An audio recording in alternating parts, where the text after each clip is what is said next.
I would ask this board to deny the petition or at bare minimum placing the moratorium on the redress. Thank you. Thank you.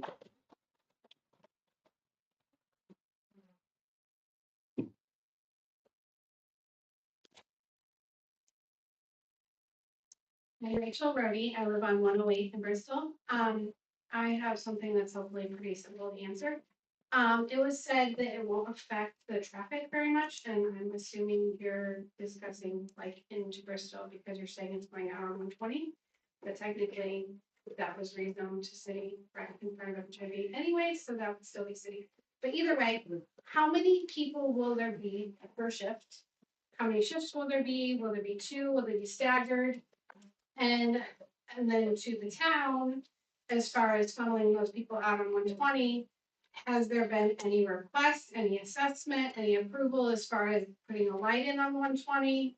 Where the road is now, will there be a different road put in to go right across from where the neighborhood is to make it easier for other houses? For people to get in and out of their properties because the road comes out where it is now look to a light, then houses that were existing there for 30, 40 years won't be able to get out of their houses. Has any of that been addressed as far as that new traffic coming out and any future traffic for other businesses also? So first one is how many people are going to be working per shift and then the added traffic for that. Those are my questions. Thank you, Rachel. As we indicated, the total employment is about 150, and that's 2 or 3 shifts, so that's 50 to 75 people per shift. Far less than if this were manufacturing or distribution. Yeah. But without the truck trips. Yeah. And Mike, you want to talk about the alternate route, and I know Rachel, I can tell you that in front of MJB and Long Boat Point, I think it is, that is within the town, but it's still a State Road 120, and that's governed by NDOT, and they would have to do a traffic study to make sure that it warrants a light. Everybody knows in the south side of town here, where we have our alternate route bypass going down Ponderosa to Bloomingdale. Everybody complains because there's no light there. We complained because there's no light there. We wanted a light there. NDOT in all their infinite wisdom said, no, don't need one. It's not warranted. So nobody uses it because there's no light, unfortunately. Actually, it's getting pretty good use now, at least northbound. Nobody's been killed there yet. Yeah, there you go. The trucks won't use it. You can't get out. Yeah. Going northbound anymore. Going northbound, Yeah. but not going south. No, I agree. I believe me, I agree. And we would love nothing more than a stoplight there. But we begged and pleaded with NDOT and Ken's gonna come up and say, yeah, that's like. So That was not enough you, time. you may not remember, but right now we are working with, the town is working in partnership with at least one developer in in updating the traffic study that was done originally when the plan for the new rail crossing on Pearl Street and at, approaching 120. Prior to when that was done, we did a pretty extensive traffic study. So we're updating that currently. The town is sharing the cost of that with the developer.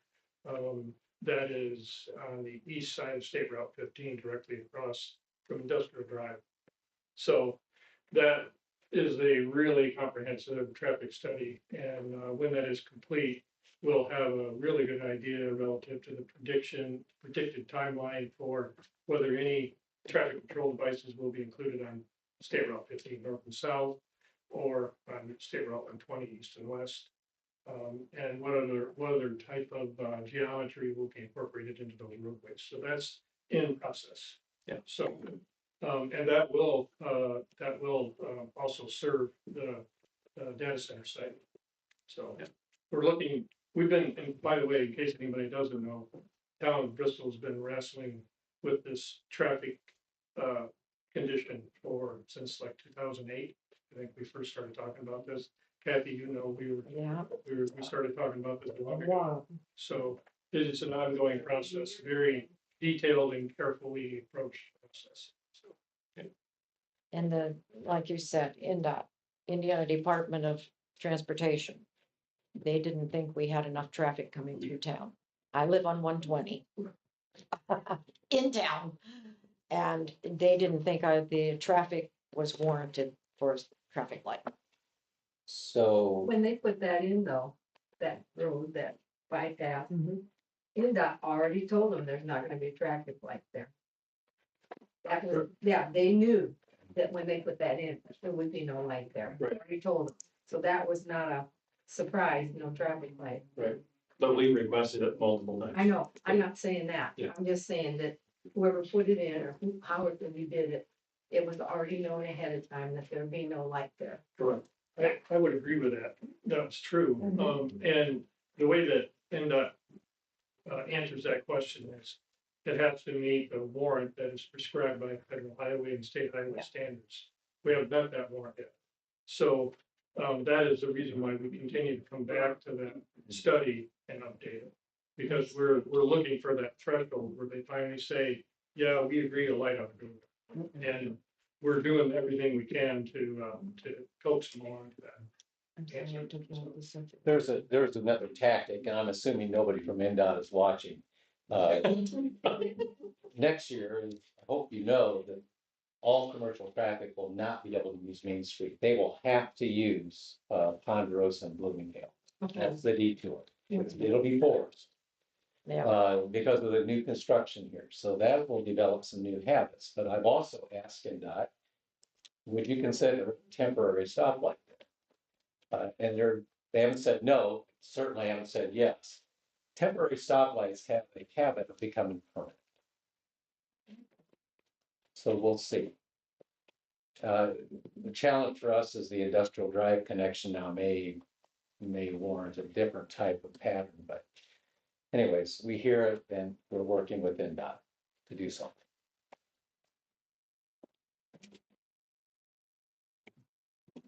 Hello, my name is Sharon Schaubert. I live at 19822 Crosswind in Whispering Valley subdivision, which is probably about a mile south as the crow flies from where it was proposed. And I have to say that my heart went out to that young man who just bought a house in that little tiny subdivision across from there.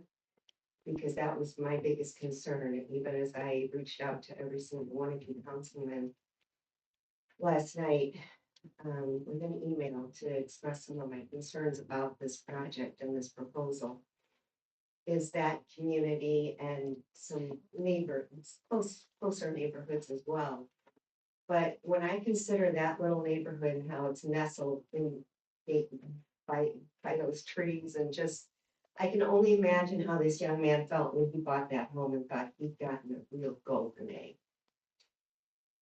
And how disappointed he will be if this goes through, because it will affect his property value. And so my question for you is, do you have any idea, can you at this point say how many hundreds of feet from that subdivision will these buildings be built? And given the fact that it will probably take a tremendous amount of security, I think there's been one issue that hasn't been addressed tonight. If it was, I missed it, and that is the aspect of light pollution and how many lights it's gonna take to light up that area and keep it safe. And how that will affect these neighboring communities who have bought out in the country, thinking they were buying in the country. And so I ask you that, those two questions mainly, is how many feet will these buildings be? And then what is going to be the amount? We already know that the noise pollution is not acceptable for that little community. It's not acceptable. And I'm only a mile south of there, and I'm expecting I will hear it as well. And I live in a very serene community too. So how many people would be from that community? And secondly, what kind of light pollution is gonna be taking place. Thank you. And thank you for your service. Thank you.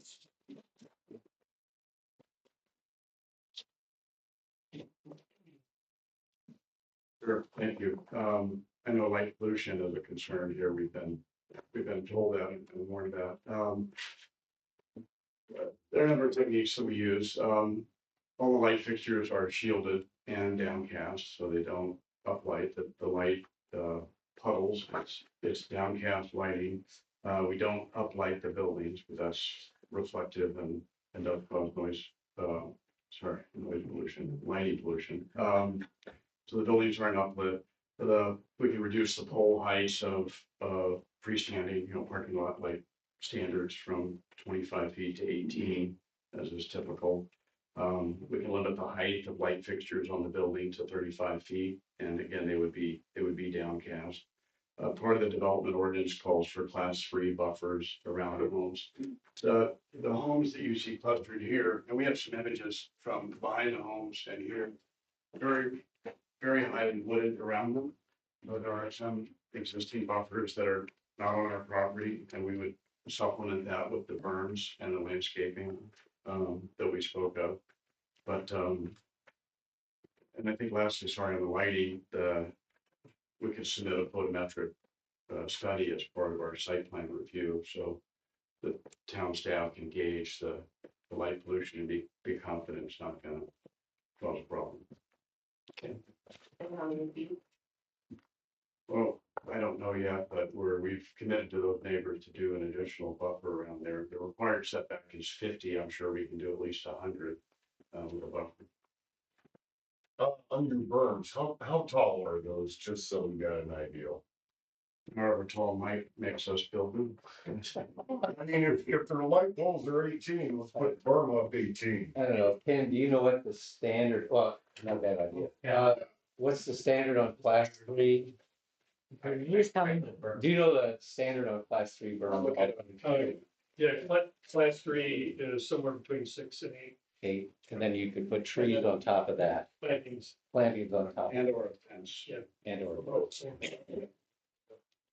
Okay. Thank you. I just wanted to finish out my time. I feel like we've heard enough. I haven't heard anybody yet in support. I'm sure if there were people in support of this tonight, they surely by now would have stood up for what they believe. Shoot me, I'm just a messenger. Hey, here's the wrong review, you almost got tired of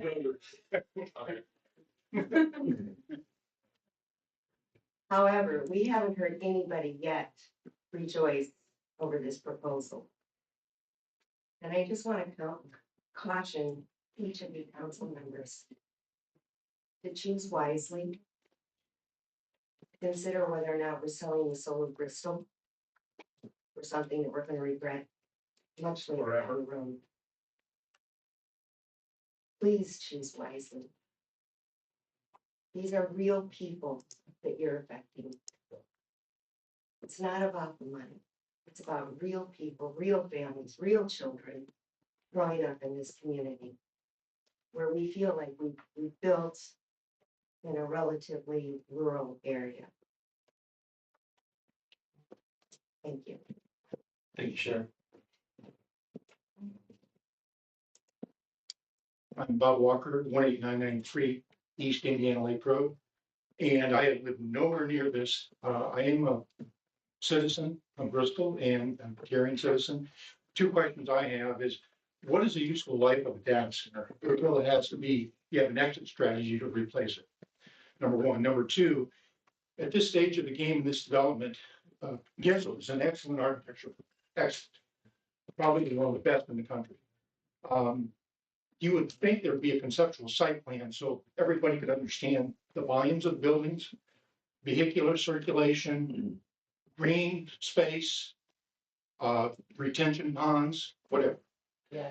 So I think that would be helpful for people to understand how they're going to use the site. Thank you. Thank you, Bob. Again, so everybody keeps talking about not having a conceptual site plan. I just want to remind, this is a straight rezone. To have what they're asking for would have been a DPUD, a detailed plan unit development, which for straight rezone, we don't ask for all that information, which is why it's not provided at this time. And which is why, which is why it wasn't provided to the planning commission. So I just want to remind you that it is a straight rezoning. So that's why we don't have all the information. So that way everybody understands why we didn't ask for it at the county level. Okay. Thank you. I can understand why it's not provided or required, but a developer needs to understand site capacity. How much building can they put on that site? What are the road, what's the coverage area on the site, FAR ratio? So it would behoove the developer, I'm sure the developer's got it. The problem with it at this stage, folks, is that if they show a plan, it looks concrete in your head Yes. and it scares you. But a good developer is gonna have a conceptual site plan. I wouldn't be surprised if you guys have one. You just haven't shown it because you don't wanna freak out people yet. It's true. So, Mark, I'll ask you is, can you address those concerns? That's part of it. We looked at doing a PUD, but a couple of things. One, that new 185-page development ordinance that I hope, which we have to comply with, contains many of the things that have been talked about tonight. Those coverage ratios, height restrictions, setbacks, buffers. It's all in here. This was just adopted in June. So between this and the single use of just data center, so it's not every use under M1, that I think that's one reason we got 8.0 was there was comfort that between this document, the restriction to just a data center campus, and then third is the town's own jurisdiction to approve our site plan, that would give the detail that would be required by the decision maker. Okay, thank you.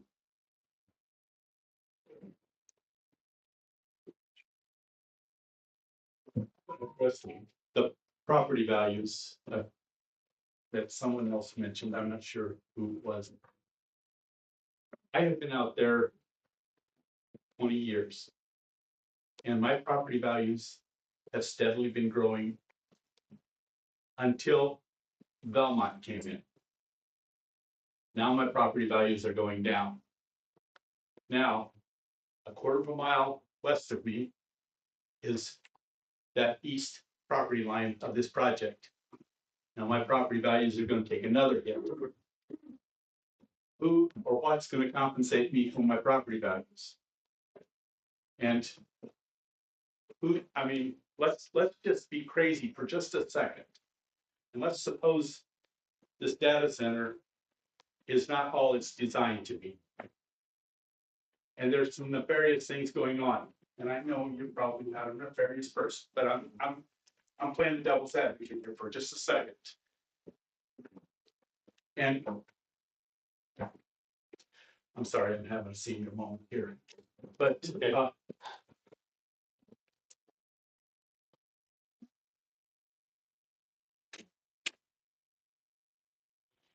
property values are intrinsic to homeowners. They need, because I'm going to have to sell my property at a reduced rate because of what's happening around me. Nobody's going to want to buy my property at Zillow prices. And I can't afford to replace my home at the property values outside of this area. And so I'm going to have to sell my house, take a lower home than what I'm used to, just because of what's encroaching upon me. So look carefully, please. So let's grab a question for you. So when you say your property values are going down, are you saying your assessed value is going down? No. That's not going down at all. The property values of the properties around me are selling. Zillow is saying the properties have dropped over $50,000 Hmm. Since industrial sprawl, Okay. The county says it's gone up. the county says it's. Oh, yeah. I do. But the property values have gone down. Okay. And this can't go on. This has got to be stopped.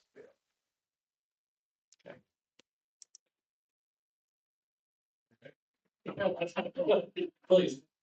I'm trying to stand up here.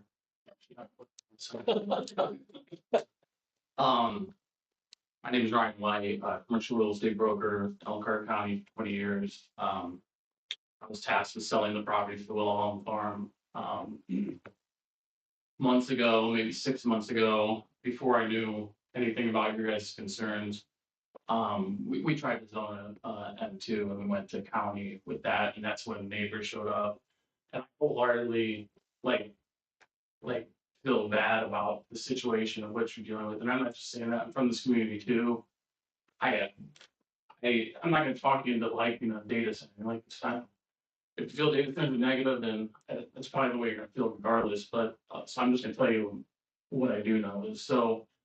We go for them to zoning, they tell us no, and rightfully so, after listening to them, I 100% agree with why they didn't want them to, why they didn't vote on it. But they came back saying, well, what we'd like to see you do is come back with a PUD. So with a PUD, it doesn't define what the use is. A PUD is a master plan where it shows industrial, it shows commercial, it shows retail, it shows multifamily, it shows a number of things, but it never defines what it is. So that was our plan, was actually hire JGR, the Wellham Farm, hire JGR to go out and actually get that rezoned. Along that time, Mark came to us with the data center. And so they went to the county with an M1 zoning, but they said basically, look, we're not gonna do any type of manufacturing. Everything we just talked about, everything they said is not gonna be truck traffic, there's not gonna be. It's not a smelting plant, it's not a battery plant. I do all types of things where it's actually a negative impact to the community.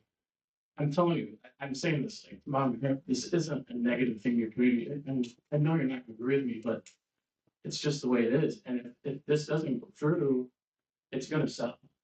I can't help that. It's just, somebody's gonna buy it, another developer's gonna buy it, and they're gonna go get that PUD zoning, and I'm not saying that for anything, I'm just telling you that's what's gonna happen, whether you vote on yes or no, or whatever happens, it's gonna sell, and you can't help the fact that this community, the whole world is growing, it's just the environment of what we live in. So, like, we all want our houses to sit there and have these pretty views, and that's the part that kills me. I hate the fact that you have to go through that, but it's the just the natural progression of business and the economy and everything that's happening, and we can't stop it. I can't stop it, you can't stop it, and it's just the way it's gonna happen. So, I mean, your home values, I know you're sitting there, I don't do residential, but with those berms there and it covering up there, you're not gonna see it that well.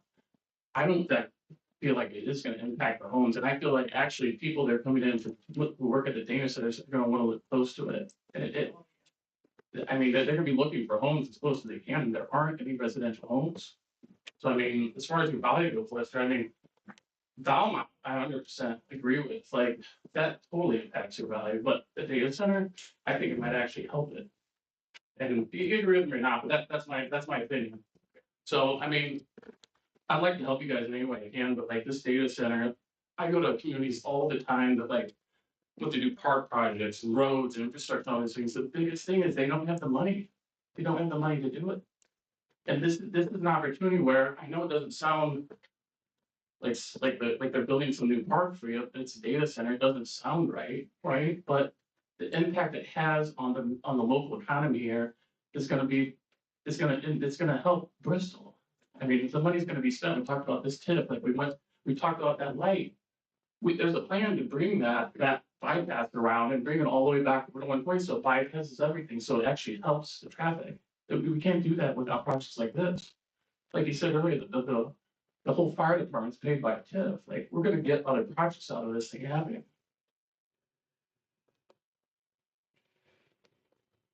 Nobody's clapping. I understand. I hope when another developer buys it and they go to do a PUD, I hope you all show up for that one too, because at that time, it'll be a different project and you probably won't like that one either, but at least we know what we're getting with this point. And I know we don't know whether it's Google or Microsoft or whatever, but I mean, they still have to stand to the same standards of any other data center. They can't bring in China here and start packing your phones and things like that. It's just, it's gonna go somewhere else if it doesn't go here. We can't stop it. If it doesn't go to this county, it's gonna go to another county or another state. And it's just gonna happen, but When the farmland's gone, what are we gonna use? there's. Again, I can't speak to farmland and what's happening. We like The owners Yeah. selling it. Those residential, is that correct? partially. I don't think anybody here would have a problem with residential as much as this. But it's gonna have manufacturing too. It has to have manufacturing. It's a mixed use. Well, Yeah, DPUD is mixed use. And I think you have to understand too, that, you know, and a lot of people don't understand, they think that, you know, okay, we're losing all of our farmland. We're not doing it. It's the landowner that sells the property. I understand that. Okay, well, we've been addressed with this before, like it's our fault that somebody's buying it for manufacturing. No, it's not your fault. You're just providing the vehicle to lose the farms, you know? No. I think I would disagree with that, Lester. It's, the Wilhelm Trust is dead set on selling his property, and they wanna sell it for the most they can get. So, I mean, can you blame them for that? No, Absolutely not. no. And would I love to see residential there? That'd be great. But the problem is, the developer, what the Wilhelm Trust is trying to get for that property. A residential builder, it's impossible for them to buy that property. Build affordable homes and make a profit. Residential builders would say, no, I'm not gonna spend the kind of money that the Wilhelm Trust is asking for that property. So there's no way they would buy it. So while we would all love to see residential, more residential, that'd be great. Unfortunately, it's not gonna happen because the Wilhelm Trust can sell that property for much more money by selling it to a developer or commercial or a data center. That's correct. Yeah. Well, I think what's really the question here is not that the Wilhelm property is gonna sell, we know that, that's a given, okay? The question is the data center. What if they put an RV center in? You think we'd all be sitting here if they put in another RV factory? I don't think so. It's the data center, that's the problem. Oh, I'd still be sitting here from. Yeah. So. Maybe not. as many people. Around money that doesn't give them the right to do it, and a lot of other actors. I mean,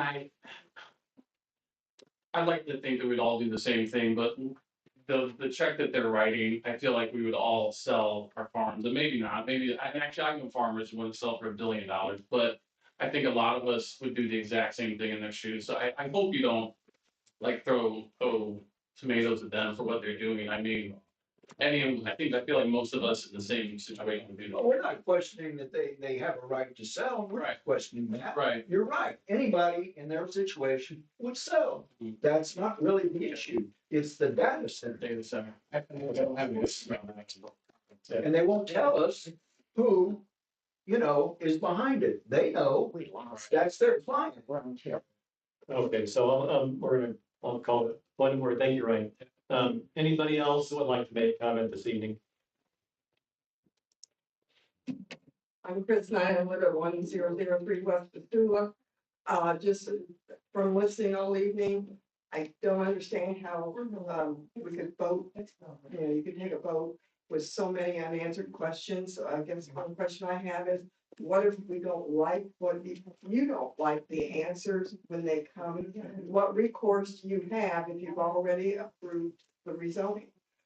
And I also wanted to think, one time I was talking about property values. I live next door to the Solomon Fowler Center or whatever. You guys may or may not remember me. There's a property value issue and a quality of life issue. If that center's making noise 24 hours a day, even if it's not 85 decibels where you have to literally yell to be heard over 85 decibels, because I've looked into that ordinance because I've been affected with my property next door. That is very loud, as someone said, that's where you have to wear hearing protection.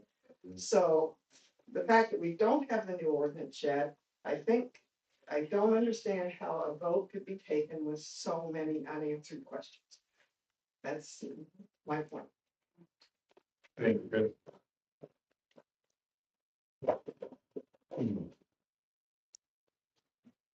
Anybody else?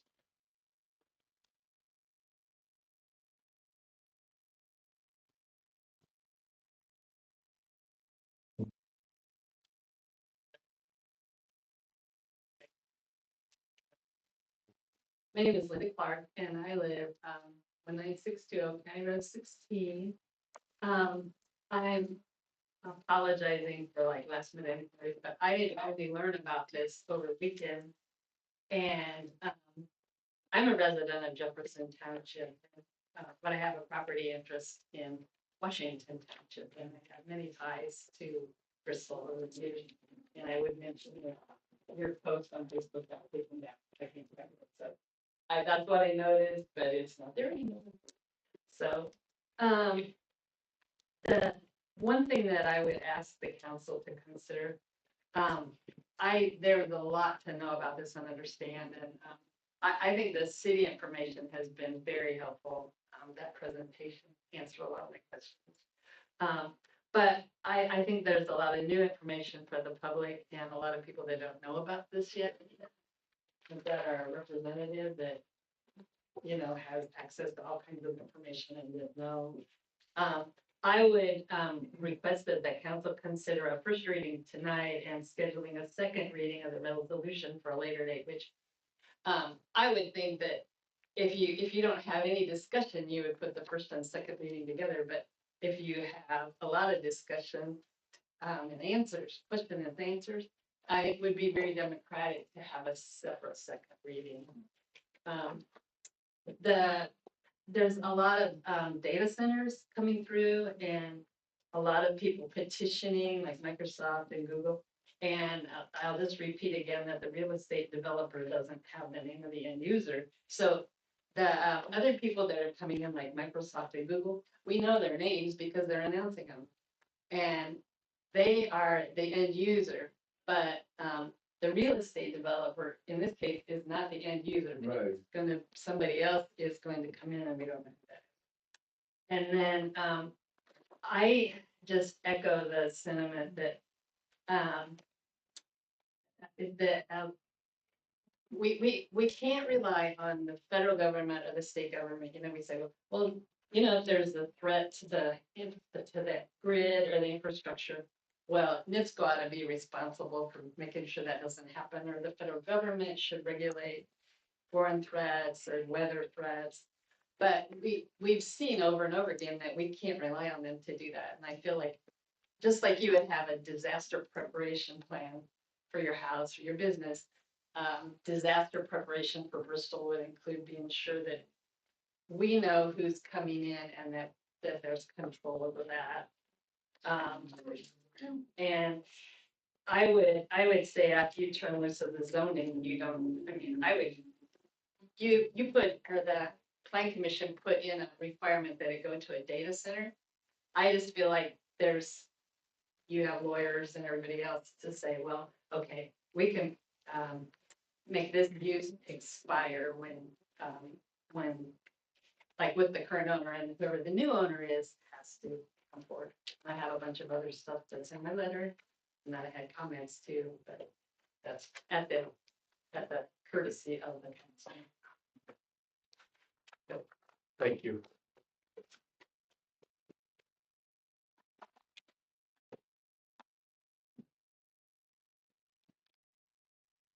Anyone else?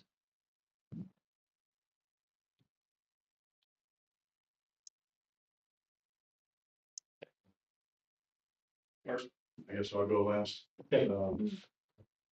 Thank you for your time tonight. We appreciate members of the public. And, by the way, we did hold a neighborhood meeting early in the process.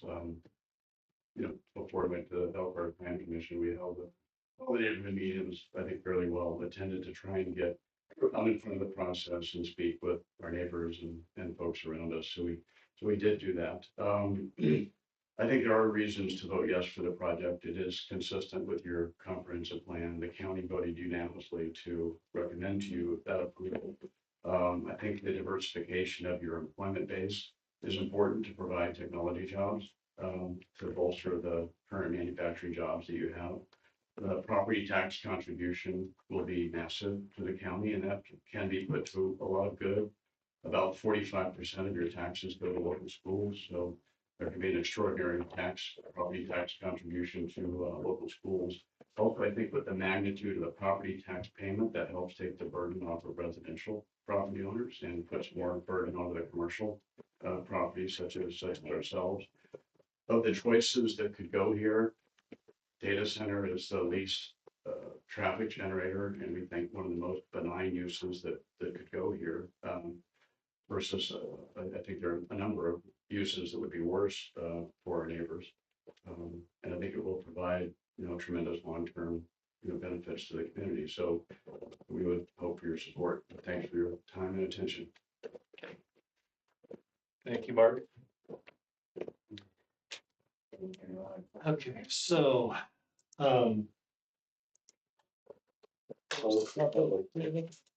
what's that? Yeah, so at this time, we will close the public meeting. Thank you, everyone, for your comments. So let's talk about some options we have here, and Alex, I'm gonna lean on you a little bit on this, so. I obviously, everybody has spoken, we have listened. And I would say there are some questions that still remain unanswered. Mark and Tim, I think you did a great job of presenting. I think that the information you shared is very, very thorough, and I think it provided a lot of insight to what it would be, or what you're proposing. I will say this, to Ryan's point, and we've talked about this before. We said this early on. This is a landowner that's come to the town of Bristol, that's come to Ryan to sell the property. Ryan found a buyer for the property. The buyer has approached the zoning board. The zoning board has reviewed it and said yes, and they're in favor of rezoning this. It was a 8-0 in favor of rezoning with a strict requirement that it can only be a data center. I heard someone say that if it were a trailer factory, people wouldn't be here. If there was. Oh, yeah, we can hear. Edward would.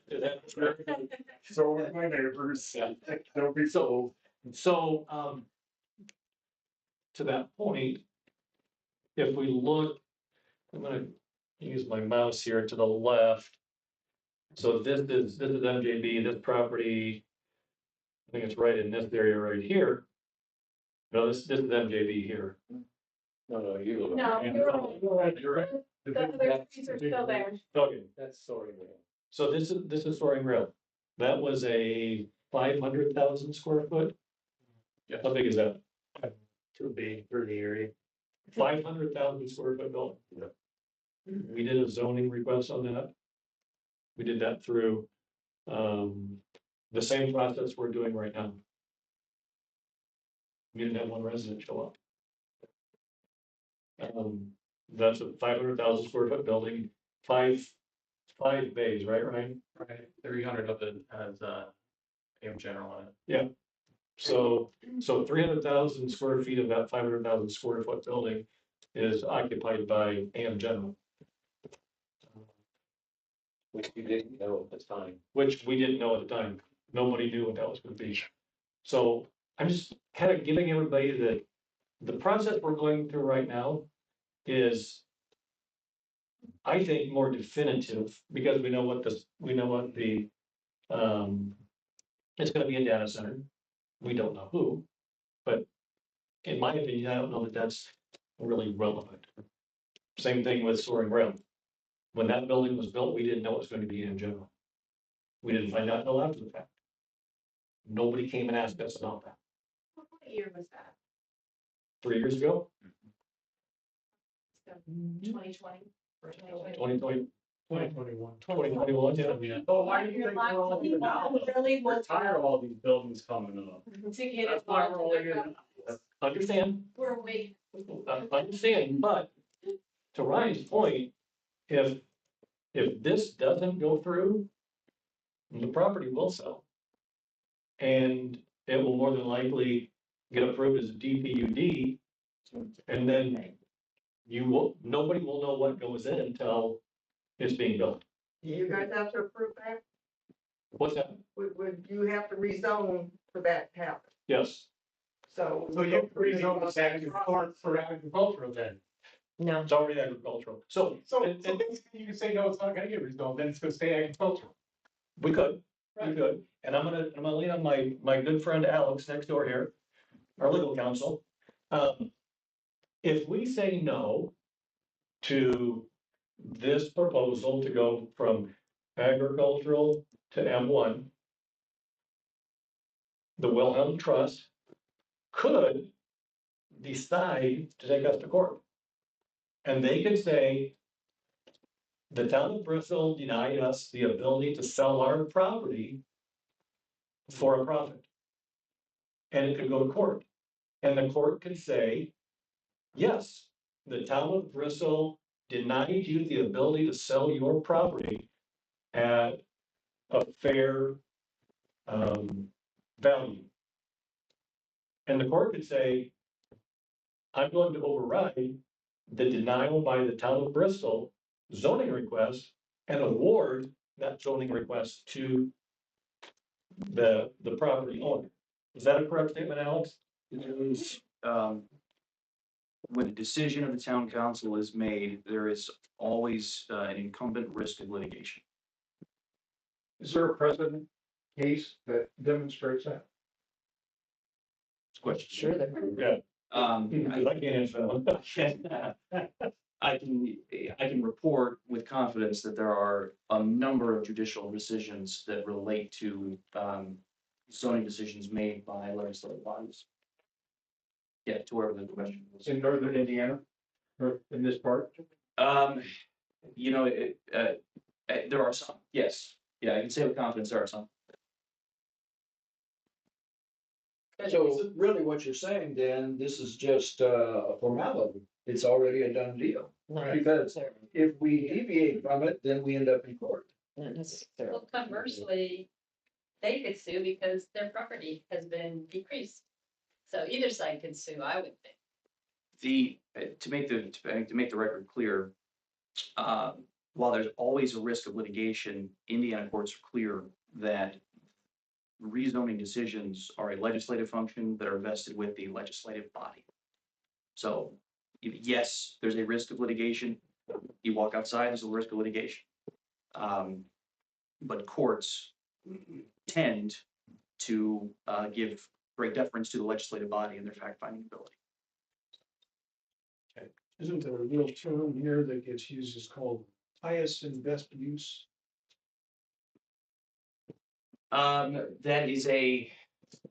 That concept is probably better baked into both the comprehensive plan and the comprehensive zoning ordinance. So yeah, that particular, is that an element of a claim or of a statute? Not as much as it is a part of the concept. I actually Because helped. the law does not guarantee a landowner to make money on their property. That's, you're right, that's never guaranteed. So I actually helped with the county's comprehensive land use plan, and we dealt with the issue of highest and best use. So I can tell you in this county and in the state of Indiana, the highest and best use of land is not agriculture. It is not. The highest and best use of land is manufacturing in this county. Second would be residential. Second is residential. Agriculture is not considered in Indiana because, and we're very strong on personal and individual property rights as well. So yes, we're open to litigation, but if the owners would take this to court and the judge would look around and see M1 and M2 all around this, and we already annexed it, Towns don't annex farmland to keep us from soybean. We annex it for development. I don't think the town stands a chance personally, but I'm not an attorney, as I've been acknowledged. No, but you are a farmer. I am a farmer, but, I've been very involved in farmland preservation, so I know this issue very, very well. And unfortunately, Indiana, farmland is not a thing. Okay, so, To separate votes. what's that? I'd like to separate votes between have two votes. That's the way so. Yeah, There's been some comments about just some advice about questions not being answered. I want to affirm what you said, Jeff, is that for most straight rezonings, you've got far more information than you would ever have. And you can never have all the questions answered. If this wasn't the county, there's no second reading. It's one and done. You listen to the comments and you make a decision based on what's best for the neighborhood and the community and try and hit that balance. But council does have the option to split this up. You do first reading. I don't think there's a public hearing, second reading. Correct. correct. That's correct. So you have to decide what are you going to learn in addition between now and then, I guess. That is the question. Okay, so couple paths we can take. Number one, we could table this to a later date, to our next meeting, to get more information. We could wait first and pass on second reading tonight, which means it's done, it's approved. Or third, we could advance on first reading. And the next meeting would be a final vote. Yeah, to clarify the options, to distill it just down to two. So I think the action the council would take tonight would be either one, to advance to a second reading, which would move it forward to the next regular council session, where it would then be up for a final vote. That's option one. Option two, the zoning ordinance statute, that we got pulled up here, that the council is proceeding under, IC 3674607. E1, which applies in the circumstance where the plan commission has provided a favorable recommendation, which is what's happened here. And statute provides that at the first regular meeting of the legislative body, after the proposal is certified, and that's what this proposal's been certified, we're here at that meeting, the legislative body may adopt, reject, or amend the proposal. So the council has it within its authority under this statute to do one of those three things. The council has heard from the remonstrators, has heard the public comment, has heard from the petitioner. To the extent that the council wants to take that up tonight, it's empowered to do so. So it's not an issue of suspending rules, having having a unanimous and then a 2/3 vote. This ordinance, as I read it, permits you to adopt, reject, or amend at this meeting. Much as we described, if this were at the county, it'd be a one and done. There's no second reading. The business is before the legislative body. But we can't do a first and then a second? You could. No, you could. That's, okay. You could, and that would be, that's perfectly permissible. Many of the ordinances, the annexation ordinances, a number of different types of ordinances that the town considers are both introduced on first reading and then enacted on a second reading. So that would be similar to the process of a number of others. Okay. So we can't table this to a future meeting. That's in effect what you would be doing by advancing it to a second reading. Okay. That would be the effect. Clarifying. Okay. Because at the table meeting, you can do the second. Yeah. First, anyway. Yep. Okay. Yeah. So again, there are still questions that I would like to have answered. You folks have raised some very good questions. And I think that we're going to ask Mark and Tim to address those questions. So I guess at this point, I would make a recommendation that we advance on first reading. Advance the, and forgive me, the ordinance number is That could be our. BR 95/2024-22. So the motion to be made would to be to advance that ordinance to second reading. Okay.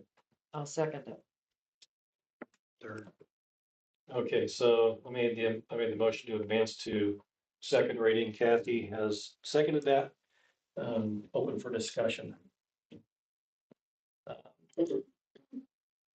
Then I'll address Mark and Tim. We're gonna ask you for some more detail. I will be very honest here and say that I am in favor of this. I know that there are concerns. But I think as Mark said, as Ryan said, having a data center is a much better alternative than manufacturing. A heavy manufacturing, because this, if they wanted to, they could ask for an M2. And because there is already M2 in the area, it could be even more intrusive to the neighbors. So I think looking at what could go there, because let's face it, something is gonna go there.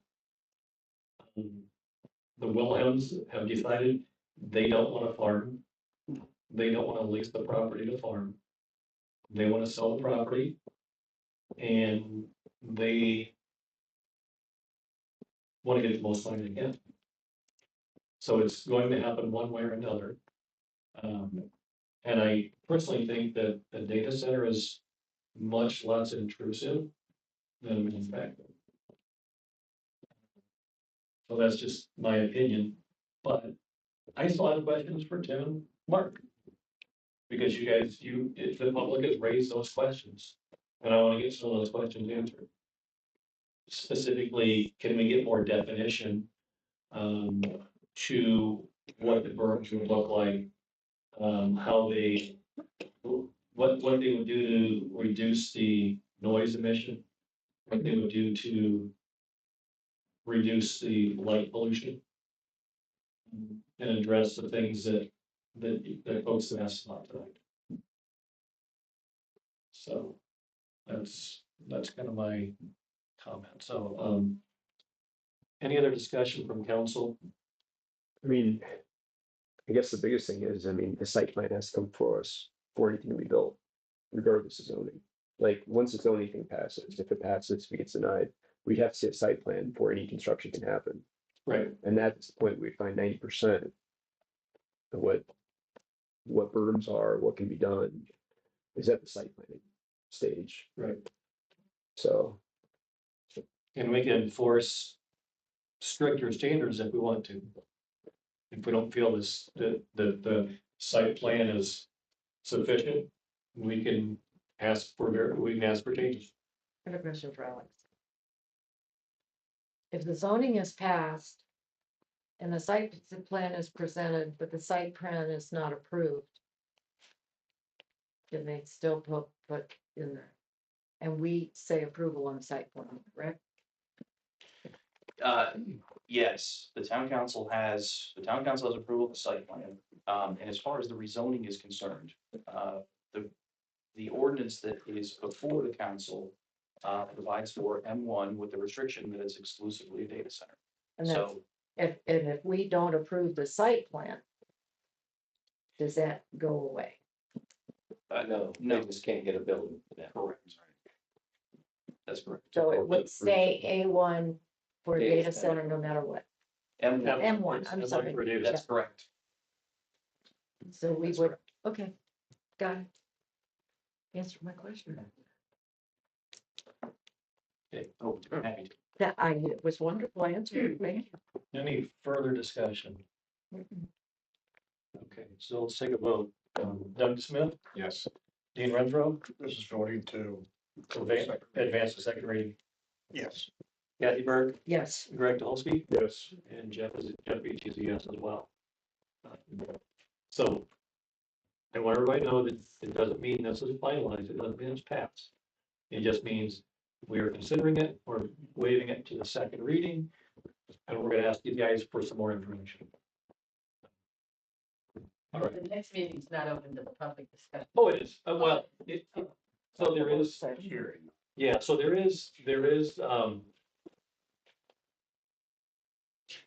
no public hearing at the, So it's the distinction between a public meeting, which is anytime a quorum of the legislative body gets together, is a public meeting, requires notice, et cetera.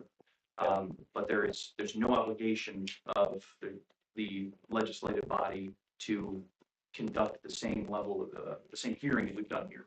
It is now an item to be discussed among the legislative body for decision. On the 17th work session. That's what we're discussing probably. It could, you could do it at the work session. Historically, the council That's doesn't just do discussion. those items. That's just probably a the public meeting. personal discussion. Yeah, so at what's the meeting on the 19th. 19th, yeah. is when it would be an item of business for the council. And at that point, the council can, could invite comment, but the right to be heard. Yeah, so I think it would only be fair that that meeting, I'm gonna call it audible and say, yeah. I would invite public comment at that time. We don't wanna limit it, I don't think we wanna go till 10 o'clock now. I don't think we all wanna go till 10 o'clock at the next one. But I will tell you right now that yes, I will open up to public comment. It's gonna be a little bit more limited than we have tonight, but I would be open to public comment because we're gonna talk about what Mark and Tim, come back to us with on some answers, so. Okay, Would you still have that here then? yes, Yeah. yeah, we've got plenty of room.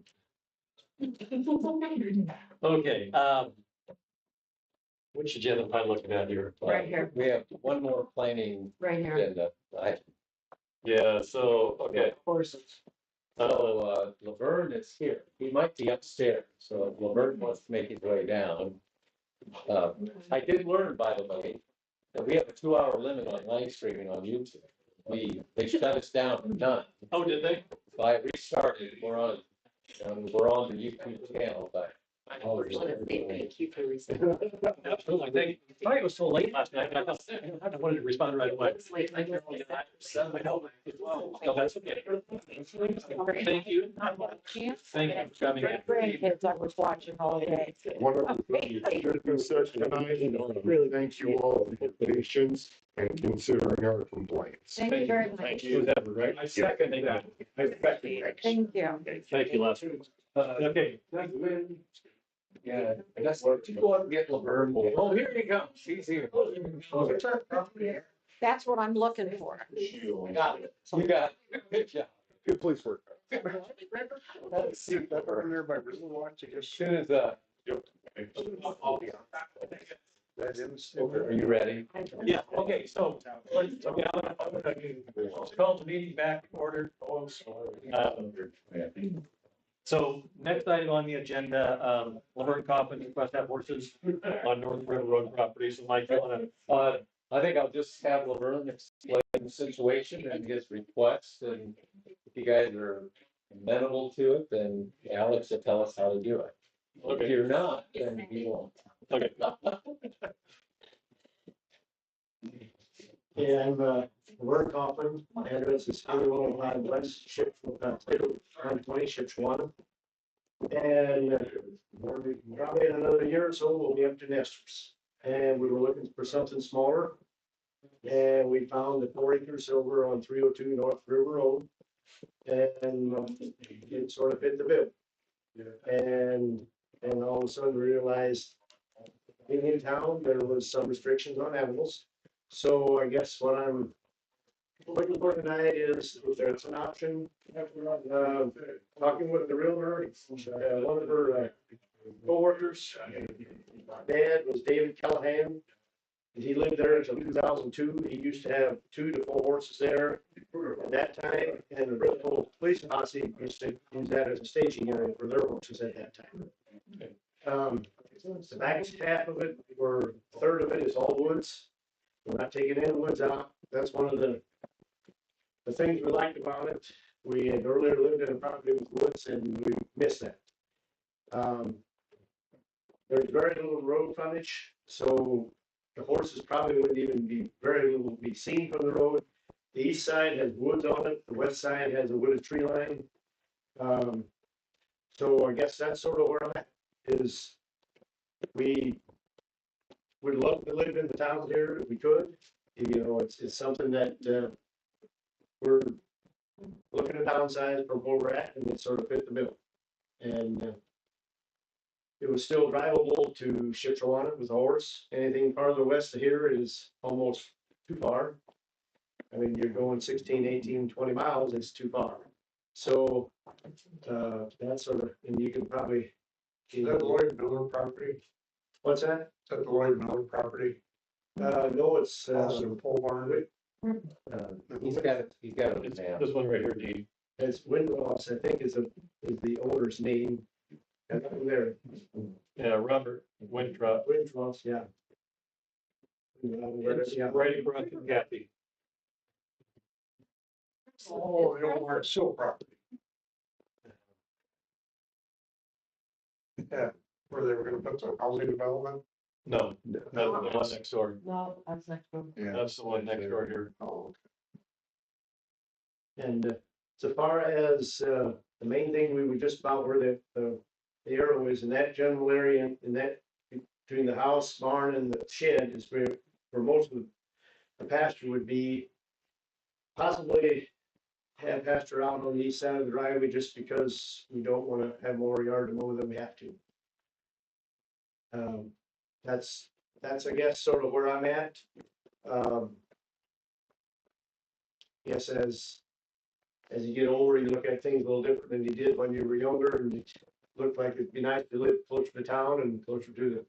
If you know that would be something that you consider, I'm definitely interested in moving in here. But I guess if you have any questions, I'd be. Okay. I mean, we're not bringing in a herd of cattle, obviously. Probably be looking for 2 horses and a pony. It'd be like, probably you guys, most of you have 2 cars and a little something for the grandkids. That's the pony would be. Yeah. So I'm not looking at for, a lot of horses or anything like that. Now, I don't even raise horses where I'm at right now, so I'm not raising any foals or anything like that. So, yeah, I guess that's sort of where I'm at. Okay. So, if you have any questions, I'd be.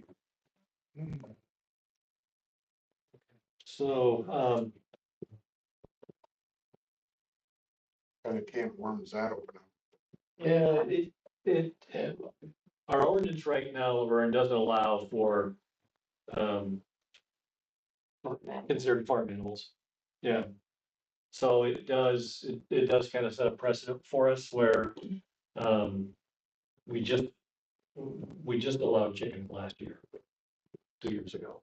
6 chickens. 6, yeah, you can have up to 6 chickens. So it's been a point of contention at some time, so.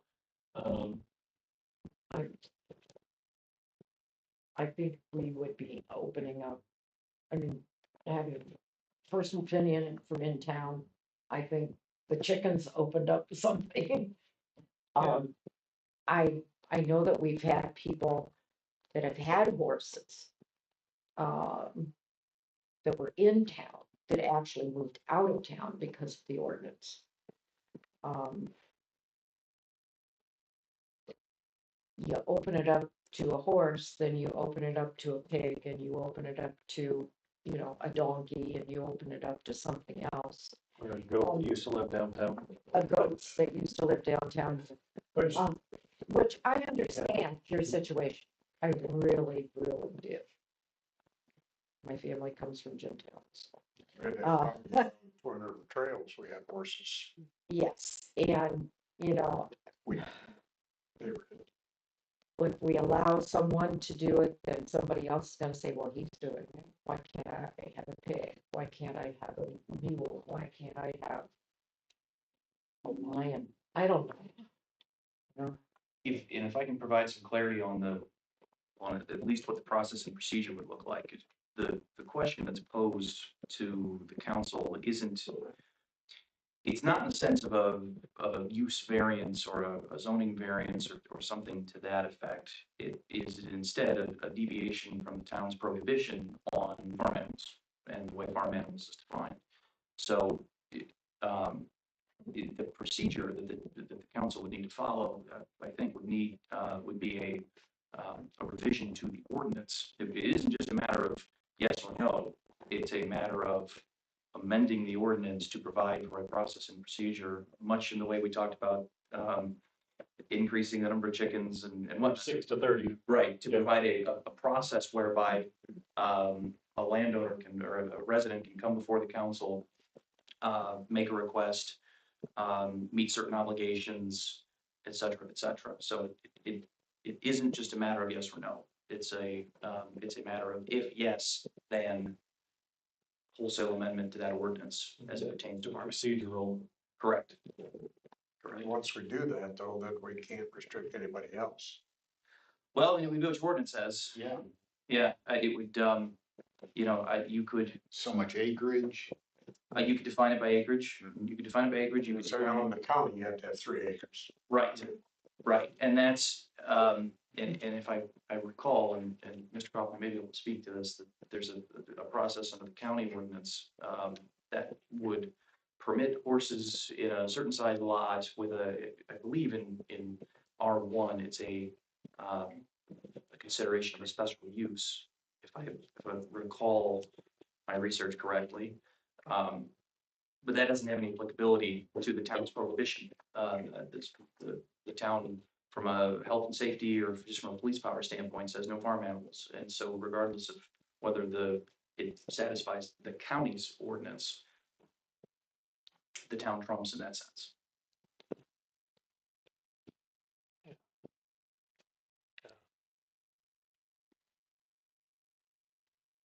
In order to allow it, we would have to change an ordinance. Yeah, it would be Which take it would be months. an ordinance change, and it would. And then you'd have to, like Alex said, you'd have to narrow it down, if somebody's got, like me, I got a half acre, I could have a horse. You'd have to be extremely Yeah. specific Yeah. in your details. I mean, look at Mike Swallow. Yeah. He lived right on the other side of the bridge and had a horse. And when the ordinance came into town, even though he was grandfathered in, because he had it before the ordinance, he moved out of town. Yeah. All got rid of his. Yeah, so it would be the consideration of whether we want to change an ordinance or not. I Basically, guess because of the amount of land, I thought that might be consideration. It's not like we're down an acre or half acre, even 2 or 3. Yeah. It's, but it's one of them, if we change the ordinance to okay horses without a specification, guy with a half acre, quarter acre can have horse. Or a pig, or like Ken said, any. Yeah, I don't know if it's up to anything. You could write the ordinance. I'm sharing with Alex how I would write the ordinance. If you have 4.05 acres inside the town of Bristol, you're allowed 2 horses. The state legislature does this all the time. You'll see that there are plenty of state statutes that say things like, for counties with populations between 65,000 and 65,045, this applies. And so this is real, and the horses and ponies have to be miniatures, right? Okay, so Thank you. Yeah, so I think what they mean is, we can't do it tonight, but because of the timing of land sales and real estate sales. I indicated to Vern that if council said, yes, we're open to it, that it would happen. But if you said, no, we're not, then it won't happen. Yeah, okay, so let's, I'm just gonna go down the line. Doug, what are your thoughts? I think if you say it has to be 4 acres or more, you can do it. Put it in ordinance. Dean? Nah, I think we're opening up a can of worms myself.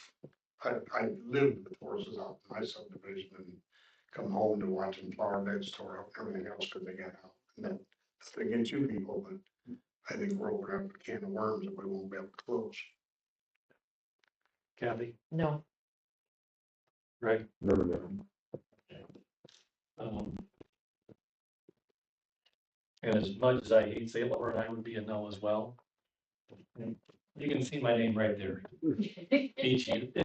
St. Laurent, I have more Amish cousins than, hey, I made no supper. so Whistler. I think nobody more than me understands your situation. Unfortunately, I think it would be opening up a situation in town that would cause a lot of issues for us. As much as I would like to say yes, I would say no. So I'm sorry to say that, but that would be our stance. Okay, so I'm just hoping with the mayor along the way, we can do something, but yeah. And, I appreciate you coming. yes, thank you, and I wish it could be different, but yeah. Okay. We'd still like to have you as here as a resident. Well, I can only do it without horse. So, I guess I won't live in Bristol. Thank you. Thanks, man. Okay, All right, reports, Mike. all right, just for the record, the others outnumber H's and Kaufman's. Yeah, get the phone book out. Just in the essence of time, we have three pay applications here. Two of them are for Maple Street. That project is wrapped up now, so we're making a final payment plus the retaining, so they pay that. And then there's a pay application 2 on Indiana. That project isn't done yet, will be done on the 19th. So recommend, these have all been reviewed by JPR, so one fell through, if you just want to say, pay them. What's the number 2 Indiana? Number 2, Indiana. That's Indiana Avenue. Oh, okay. School. Since you meant Maple Street, I thought you meant Indiana. Still Indiana Avenue. Sorry. Yeah. Been a long night. Okay, I'll make a motion to approve pay application number 4, number 5, and number 2. I'll second it. Okay, motion by Greg, second by Kathy. Vote for discussion. No further discussion. We can vote. Doug Smith. Yes. Dean Renfro. Yes. Kathy Burke. Yeah. Greg Dolsky. Yes. And Jeff Beach is yes. Motion carries. I included a couple of pictures of our projects that are underway for you in case you haven't been out there. There's our treatment plant. Yeah, what do you call it? Rebeds? Yes. So actually that was taken yesterday. They made substantial, there's more demolished after today. The demolition is coming along. They were going to it. Holy cow. And these guys, this is out at our South Well field, and that was taken yesterday morning. I understand they were grinding these trees up today, and I didn't get out there, but maybe tomorrow I'll get out and take a picture. They got this large grinder. They'll put the whole tree in. The tough grinders? No, well, it's not really a tub grinder. They feed it through. Oh, really? This is there behind the main wall. Yeah, this is the South Well field. So where the new water tower's going, right? Really quick. So. Is that to the east? What? Is that to the east of the buildings? Yes. Holy. They did it in a day. Yeah, they did it. So I don't get to see these trees getting chewed up. Then I have one other thing to discuss, and this has to do with Lauren's house, the cleanup. So I well, I'm sure you're going to approve this because it's not cleaned up. When we first put out the bids for that project, we were trying to hit homecoming, get that cleaned up and done by homecoming. So that's what the engineers heard.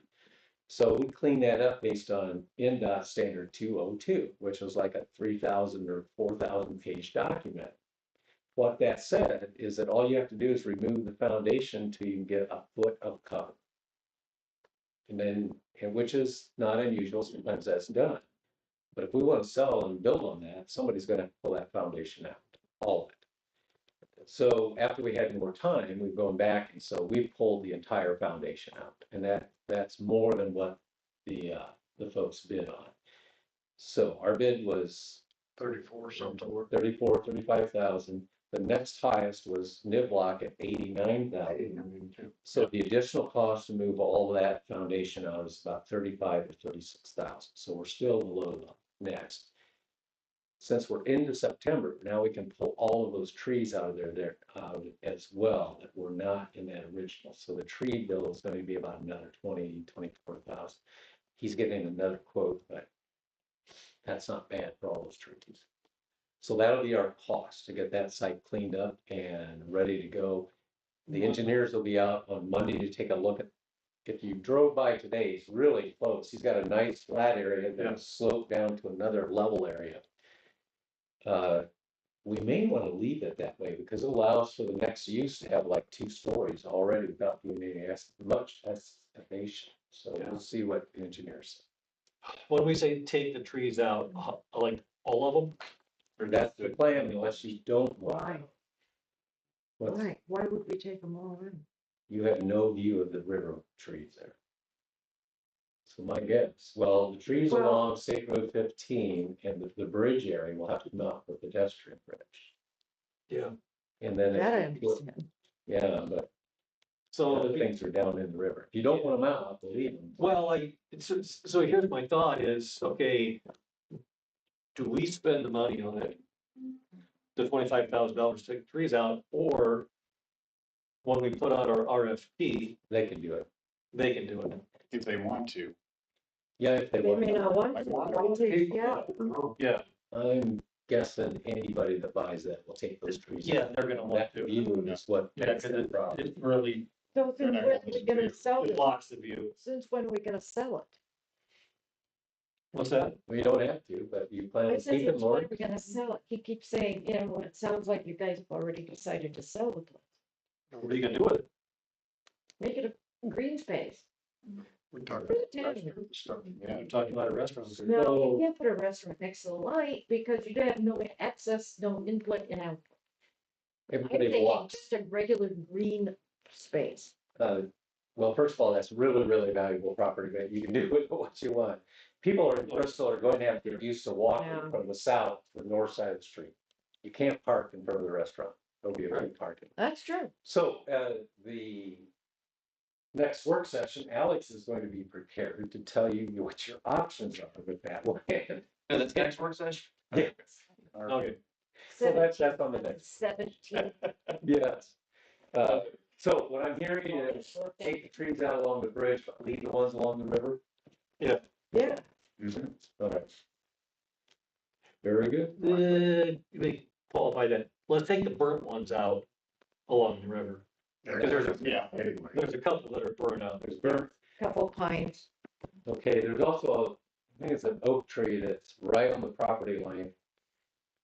The east side property line has a huge branch. Beside the lavender patch? Yes. The old lavender patch, yeah. I'm going to take that branch down. Yeah, I agree, because that thing's long and hanging out there. Yeah. So yeah, let's do that.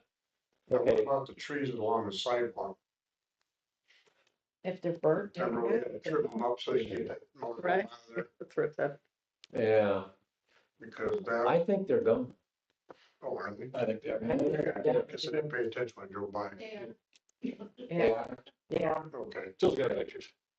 Okay.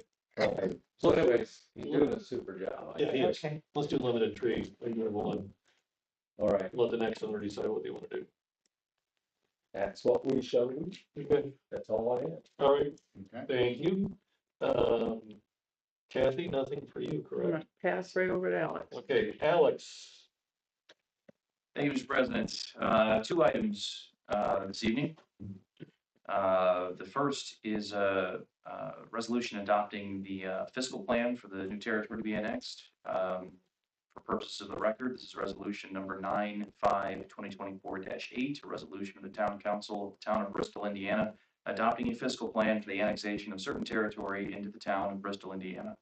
The council's familiar with this procedure as far as the resolution and the accompanying ordinance that is before you on second reading. Attached to this resolution is the fiscal plan for this property at County Road 10 and County Road 15. I believe page 58 of the agenda has a map of it that makes it a little easier to know what we're talking about. If I have this right, my laptop is. Sit down, they're probably looking for a 4 hour. That's why I brought my board. I want it better. 21 of the, This is not Very your last town page. hall, you have off lights. I'd